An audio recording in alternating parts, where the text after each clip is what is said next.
Hi, Rebecca. Thanks so much for joining us for our fifth episode of Drip by Drip, Unveiling Fashion's Thirsty Truths, our latest podcast episode. This time we'll talk about water integrity, how important it is to collaborate and to make sure that the water resources that we're using globally are managed in a way that it's actually available for everyone and there won't be any corruption, making sure that this doesn't happen. So thank you for joining us. You are the program lead for tools, climate, gender, and social inclusion at the Water Integrity Network. And we got to meet at a workshop just a few weeks back, which was really nice. So I'm really happy to have you here and to learn from your experience, as water integrity is not one of the topics that we discuss in like the fashion world. When it comes to fashion sustainability, we talk a lot about obviously carbon dioxide, biodiversity. We talk about waste a lot, but water integrity is something that's kind of new to the bubble that we're working in as Drip by Drip. So I'm really happy to have you here today and just make everybody aware of the importance of integrity in water resource management. So my first question to you today would be, why should we all care about water as a global resource, even if we in the global north or the respective location we're in are not experiencing anything like water pollution or scarcity as people in the global south do? Yeah. So first off, thank you so much for having me. It's a pleasure to discuss with you and it was great to meet a couple of weeks ago and I'm glad we could chat a little bit more about some of the ways that our work is intersecting with each other. So I mean, why should we all care about water as a global resource? Because essentially water is a global common good. It's not a commodity, and it has to be governed as such. So the commodification of water will what it's going to do is going to derail achievement of the SDGs and other efforts to realize the human right to water. And what that does, it hampers those efforts to solve the global water crisis when we commodify water. And it's already further exacerbated by this triple planetary crisis of climate change and nature and biodiversity loss and pollution,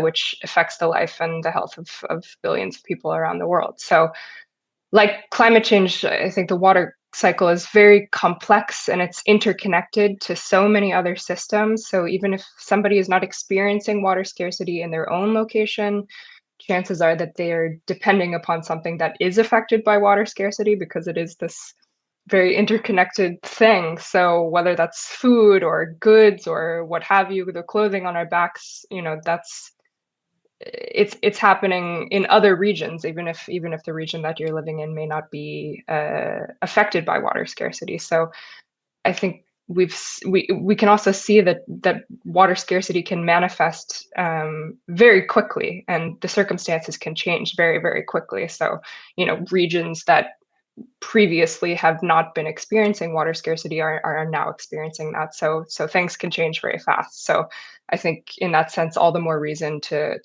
manage water as a common good and to understand that it is this shared resource, and it goes beyond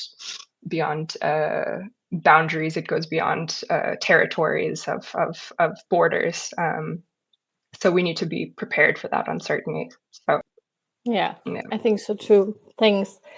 Why do you think that carbon dioxide, this is like the major topic when it comes to fashion sustainability and fashion production? We're always talking about carbon dioxide and how we need to decrease the numbers, but we're not talking as much about water, which is actually why we founded Drip by Drip 7 years ago, because we felt like this conversation was completely underrepresented globally, even though it is much more urgent in terms of affecting people's lives on a daily basis since decades already. And we're not doing enough to change that. So why do you think that carbon dioxide gets so much attention while water doesn't? I guess because like CO2 is the great causer, right? Like CO2 and other greenhouse gases in the atmosphere is like the main reason why we're in a climate emergency in the first place, in terms of like the physical changes that we're experiencing. Whereas water issues and these disruptions to the water cycle are more of like a byproduct of the climate changing. So I think, yeah, like to put it simply, like they often say that energy is to climate mitigation as water is to adaptation, which might kind of help understand the dynamics of the issue. Yeah, very much. That's true. So at Water Integrity Network, you're working obviously on integrity. So why is integrity an issue in terms of water resource management globally at all? Why did you have to found the organization in the first place? Yeah. So, I mean, maybe I can start by saying, like, for the first time in human history, experts are saying that the world's water cycle is out of balance, and this is according to, like several investigations and reports that have come out, but a new report specifically called the it was put out by the Global Commission on the Economics of Water.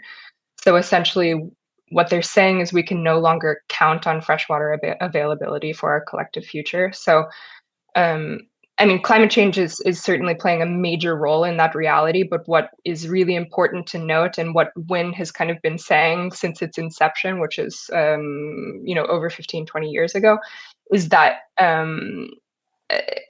the report and many other reports and other organizations and studies, investigations are basically attributing this imbalance in the water cycle largely to decades of collective mismanagement. So there can be many reasons for mismanagement. There can be low capacity or low skills or weak decision making or not enough money, or there's a lot of talk about the kind of historical undervaluing of water, and so on. But a lack of integrity is also kind of one of the major issues behind this trend. So the organization was built along the lines of this idea, and people within the integrity sector and the anti-corruption sector and the water sector kind of coming together to say this is happening and it's really bad and we need to do something about it. So integrity is kind of one of those major issues that is contributing to this trend. So I think what we use a quote often at WIN, which is from Wangari Maathai, who was the first African woman to win the Nobel Peace Prize, and she created the Green Belt movement in Kenya. And she said, the global water crisis is a crisis of governance. It's man-made with ignorance, greed, and corruption at its core. So that's what we mean by a lack of integrity: corruption and greed and the abuse of position and power. So integrity is an issue because it's a major cause of the water resource challenges and wash challenges that we're seeing today. I mean, we have 2.2 billion people who still lack safely managed drinking water and 3.5 billion people who lack safely managed sanitation. I mean, that's almost half the world's population that does not have access to safe sanitation. So I think we need to ask ourselves why that still is today in 2024. And when you start asking certain questions and looking a little bit more deeply into the why, poor integrity is glaringly obvious. Yeah, I can absolutely imagine. So what are your solutions at WIN? I just want to explain, WIN is the abbreviation for Water Integrity Network, just for everybody listening who's not familiar with the term. So what is it that WIN is doing to solve that crisis, or to at least address it? Yeah, so yeah, in the context of what I just described, and as our name suggests, we're dedicated to working on improving integrity in the water sector. So we define water integrity as the use of vested powers and resources ethically and honestly for the delivery of sustainable and equitable water and sanitation services that are in the public interest. So what we are doing is really pushing for the sector to have more integrity, and we're often doing that by supporting work on these core governance principles of transparency, accountability, participation, and anti-corruption, which we call the TAPA framework. So transparency being about ensuring that people know their rights, that they have access to information, and they see how decisions are taken and how money is spent. participation, about engaging with people in the decisions that affect their lives. Accountability is all about kind of clarifying responsibilities and making sure that stakeholders are upholding their mandate. And anti-corruption is leaving no space for corruption to occur. So clear enforced rules in that sense. So we're not an organization that exists to point the finger, or a watchdog organization or something like this. There are other organizations that are doing that, but our aim is really to help realize the human rights to water and sanitation and ensure the sustainable use of water resources in the face of climate change and other threats. And we're trying to do that via this positive approach of building integrity in institutions and organizations. And we do that through research, through advocacy, through training, supporting multi-stakeholder networks and knowledge sharing. And we assess integrity risks, and we develop and implement integrity risk mitigation strategies and processes. So our work focuses on kind of all things water, that's water resources as well as WASH, and it's intersecting with other major challenges like climate change and like gender and social inclusion. So we're a network organization, so all of this work is being carried out with our partners and collaborators, and that's happening at the global level, but also at the country level. Super interesting. And if you work in, for example, corruption mitigation and with governments, I can imagine that obviously they are quite used to the structures they've built or they're working with. So how easy is that to really basically get a foot in the door with governmental decision makers to really change something on a more strategic level or structural level? I think it always depends.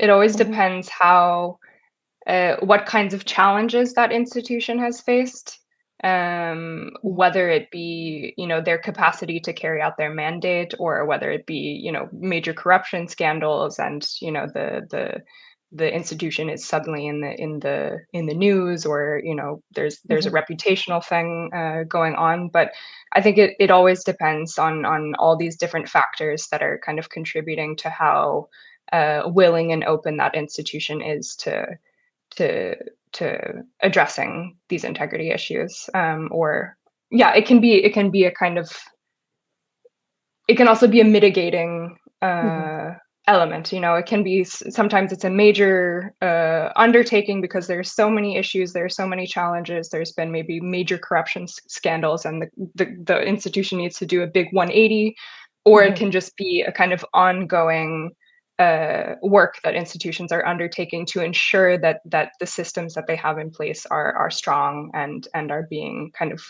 looked at regular intervals. So we do see integrity as it's not a means to an end by itself, but it's rather contributing to all these other systems and processes that need to be in place in order for these institutions to work.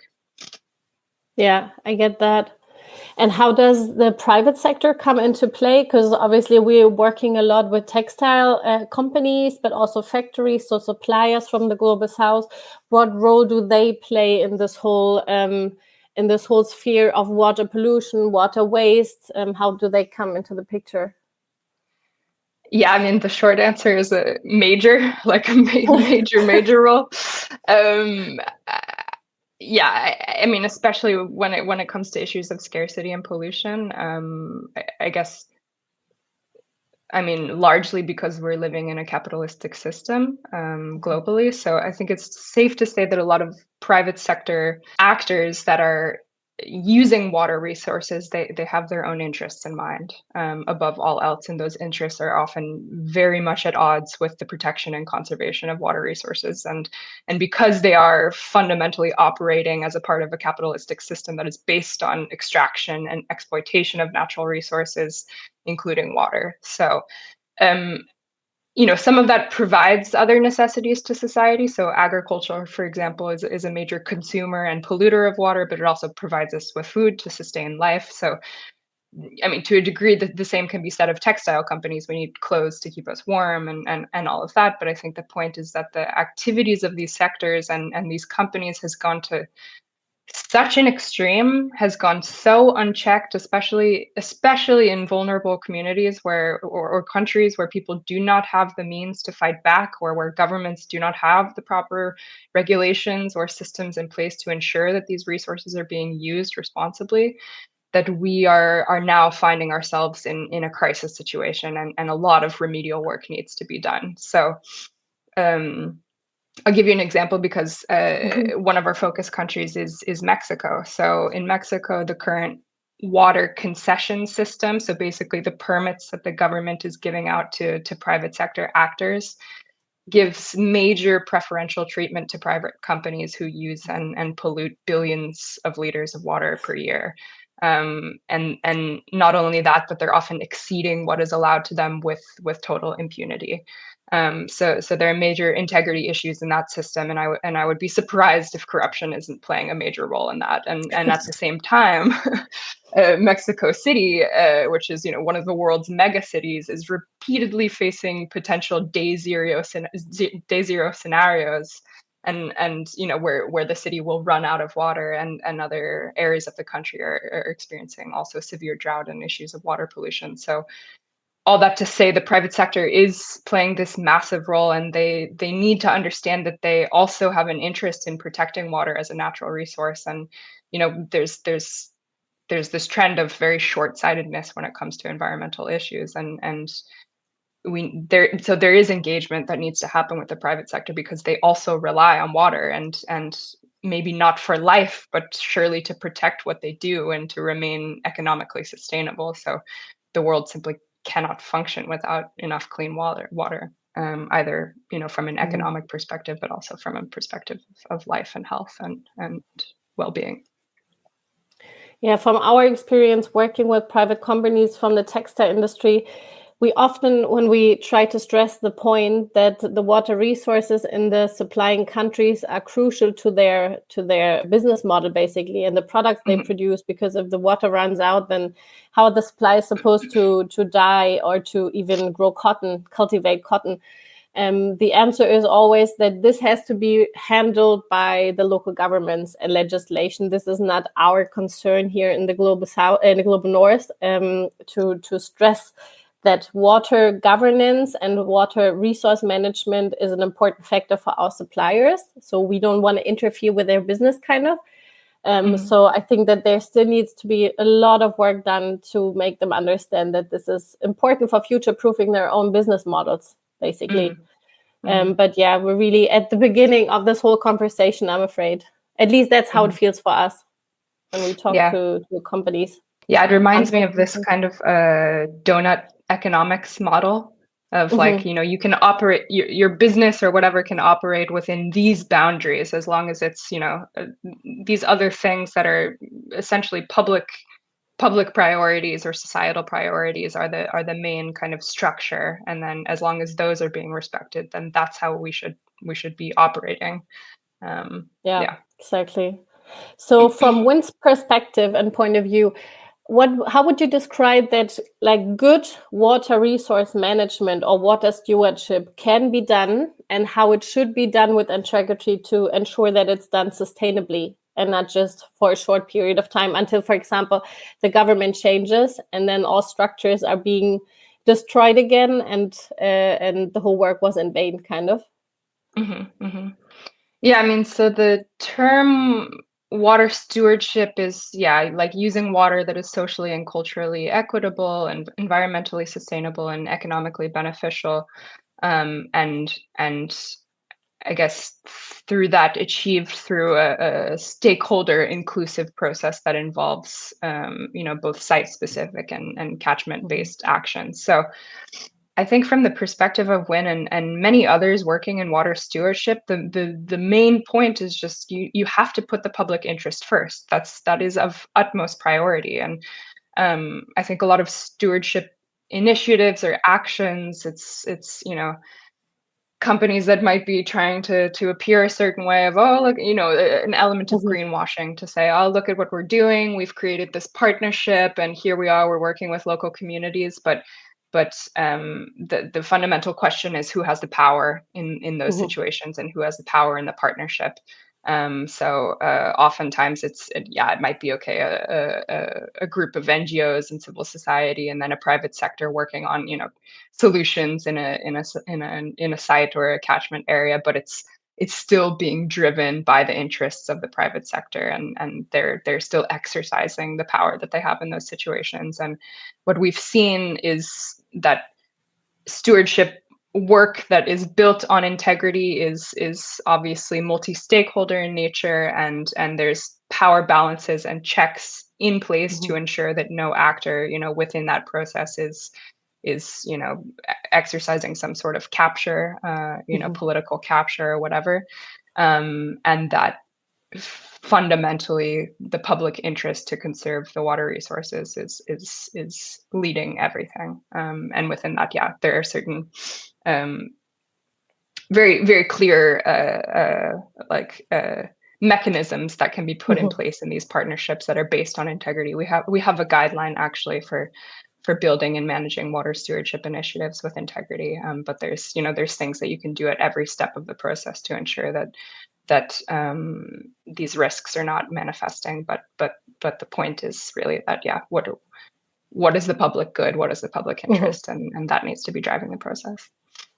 Yeah, that absolutely makes sense. And it brings me to my next question, because most of the workforce in the textile industry is female, especially for the work that's been done, the manual work that's been done in the Global South. And that's a big part of our work, is to concentrate on the fact to make this connection between gender and water known to the fashion industry. And I'm wondering, how does water integrity, or the lack of water integrity, how does it affect women especially, and also social inclusion, since those are your part of your main topics as you're in your position? So how does that affect women in general? I think it's really important to note that different groups have different water and sanitation needs. So menstruating women, for example, they need different kinds of facilities, different things to deal with that biological need, or pregnant women, or people living with disabilities, for example. So there's all these different needs that different groups have. And unfortunately, those that are most affected by the pressures that we put on water resources and services are often the most vulnerable or marginalized people. This is, because members of society who experience discrimination due to their different identities, gender or sexuality, or ethnicity, and that's obviously including intersecting forms of discrimination. They are the ones that are not given appropriate consideration or opportunities to ensure that their needs are met when it comes to water and wash services. So I think it's safe to say that discrimination and access to water and sanitation is occurring at large scales, and often on multiple grounds.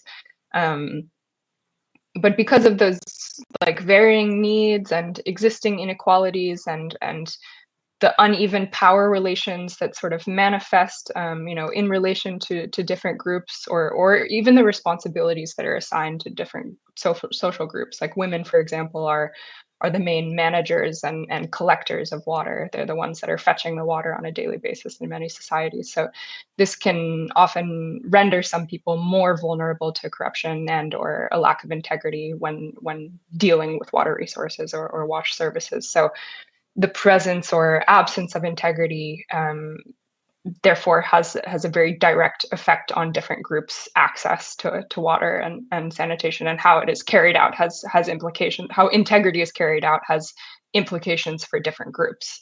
I think, as a very clear example of how a lack of water integrity can affect women in particular, I'll talk about the very horrifying and sinister phenomenon of sexual corruption, which also called sextortion, or in the water sector some people call it sex for water. So this is it's a form of corruption, and it's an abuse of power in which sex rather than money is the currency of the bribe. So people basically demanding a sexual favor. in exchange for water. So it occurs across the globe, and it's not just happening in the water sector, but in a range of sectors. But it can really be found anywhere where one person in a position of power is exerting their power over another person to demand a sexual favor. And it can be demanded or offered. There are situations where women are also offering sex because they need water to live. But either way you spin it, it's a gendered form of corruption, and the responsibility should not be placed on the person offering, because there's somebody else on the other side that's accepting, and they have that position of power. So it is a significant power imbalance, and it's inherently non-consensual due to that coercive nature and compromising victims' right to the human right to water.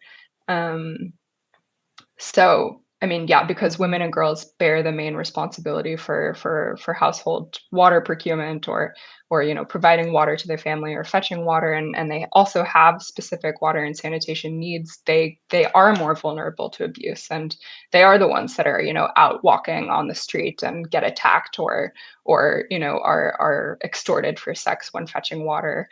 And there are other factors that can compound that vulnerability, like a lack of financial resources or insufficient access to water, or these kinds of things that can poor integrity that can force women into paying for such services with their bodies. So, the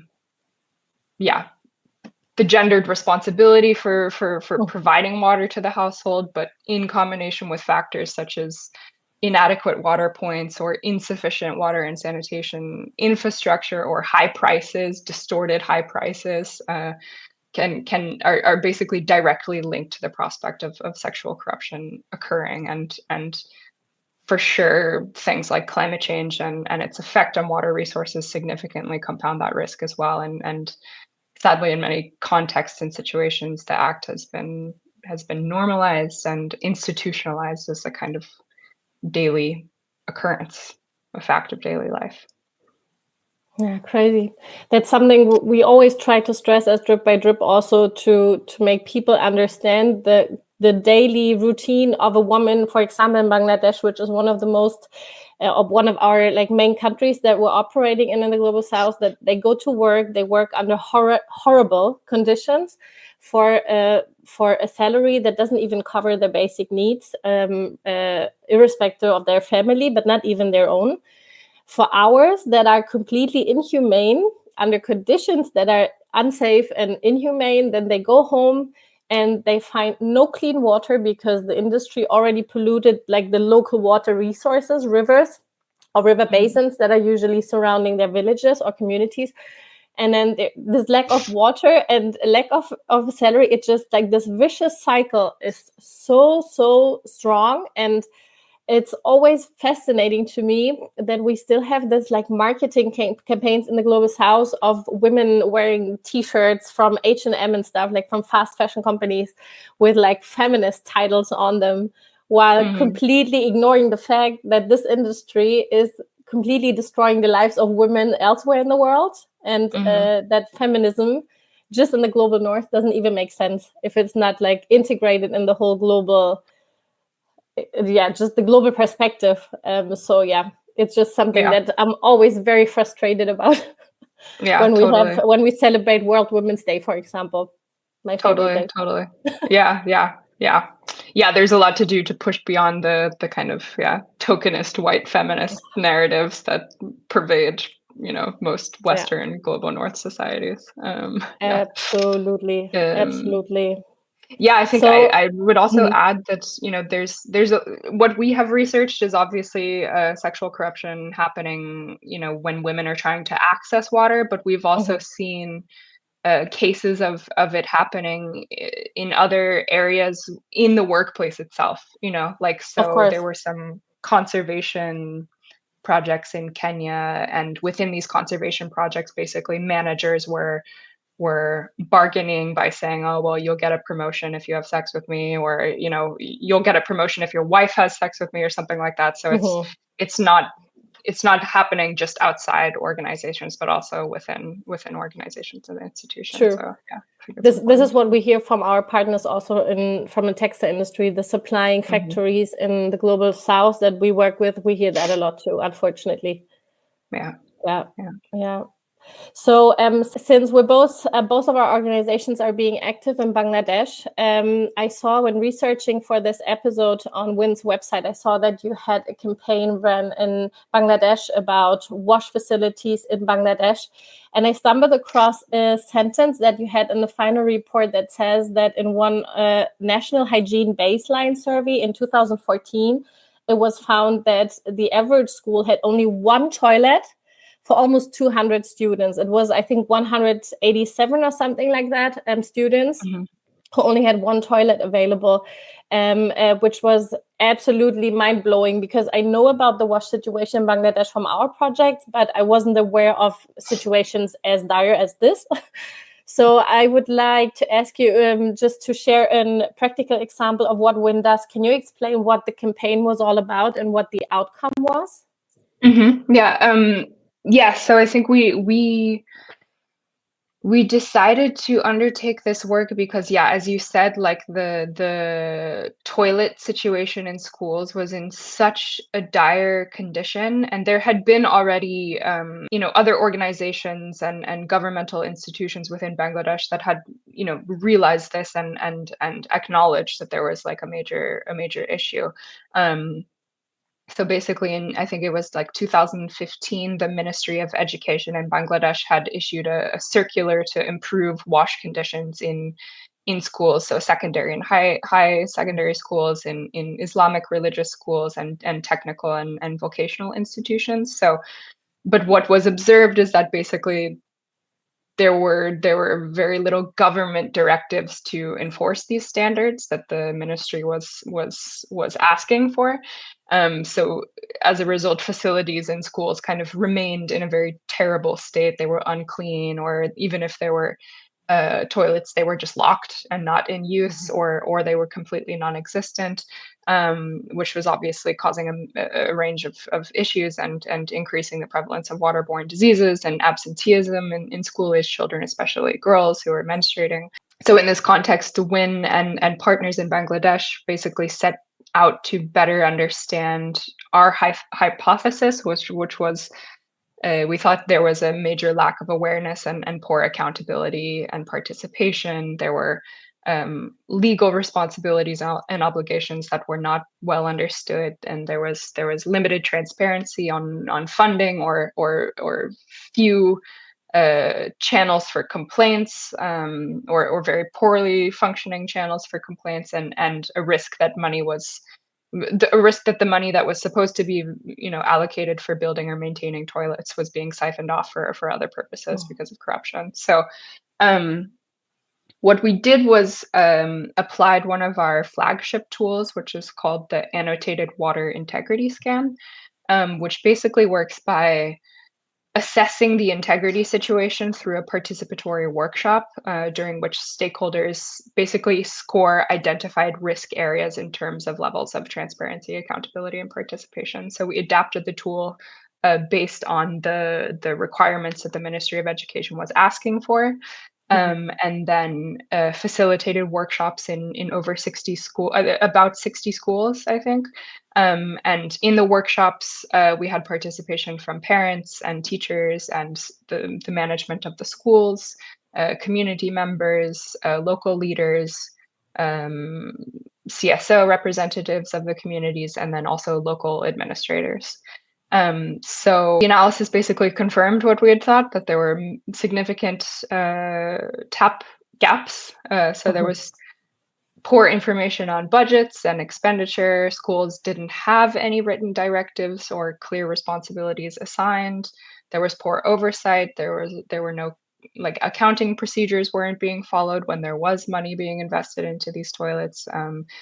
There was zero adaptation of toilets to the needs of students, for example, for girls or with students that were living with disabilities. And students and parents were not involved in decision making or any discussions on sanitation management in the schools. So these are just some, but not all of the issues identified. But together, basically, workshop participants identified all of those challenges, and then also immediate areas of action, like regular monitoring and evaluation of the state of toilets, adapting facilities to the needs of students, establishing like a wash committee or a team of students in schools, increasing awareness about safe sanitation in classes. So there were actions that were identified, within the communities themselves, but then the project also resulted in a set of clear recommendations for governments and civil society and schools. I think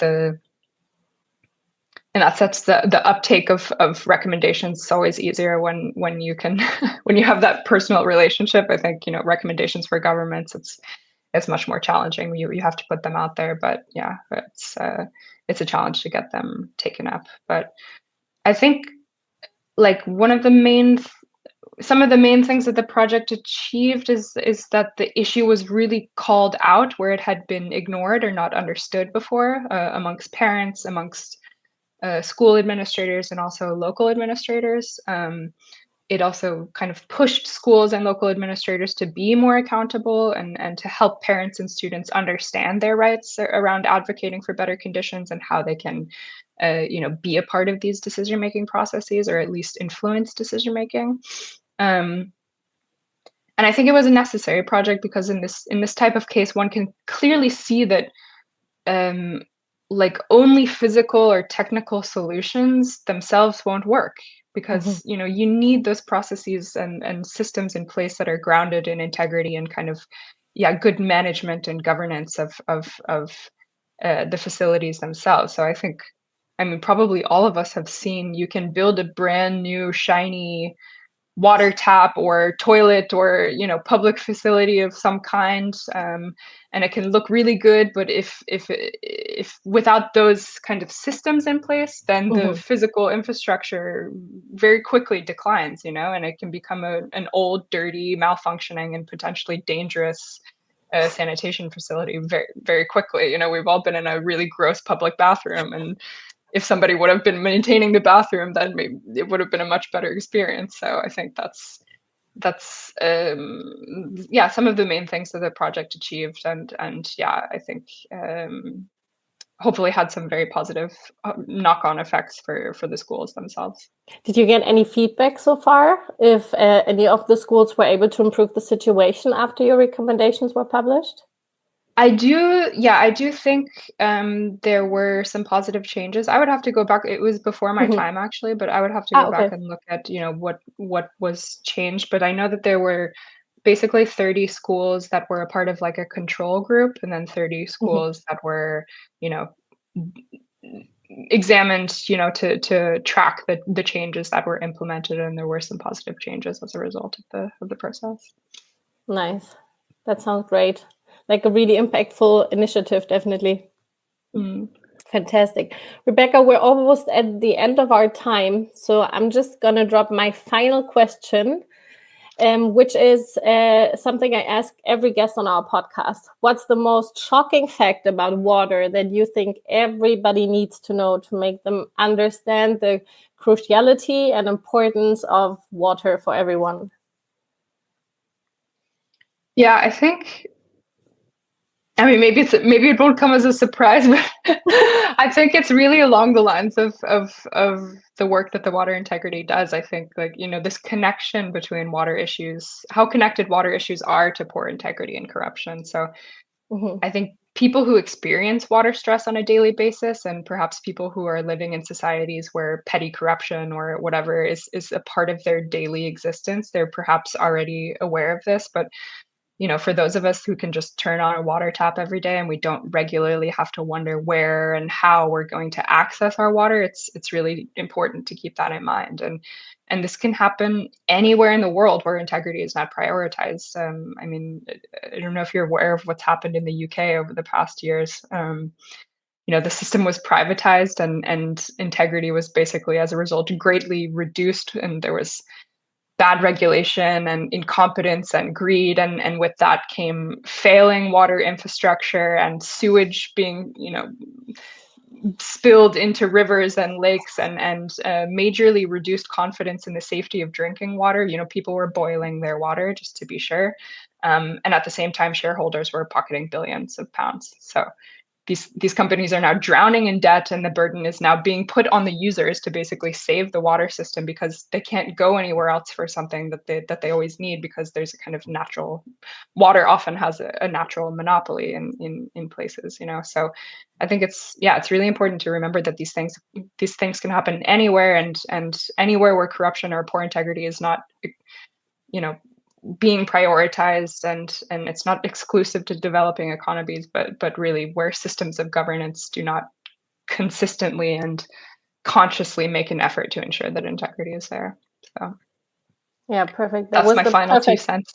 Yeah, amazing, because it's a really good example of making people understand that it can happen very quickly to us too in the global north, and it's not just the only global south problem that we're talking about. Absolutely. Thank you so much for joining us, Rebecca, and enlightening us on integrity in water resource management. It was a really great episode. Thank you so much for taking the time, and hope to see you soon. Thanks so much. Thanks for having me. Thank you.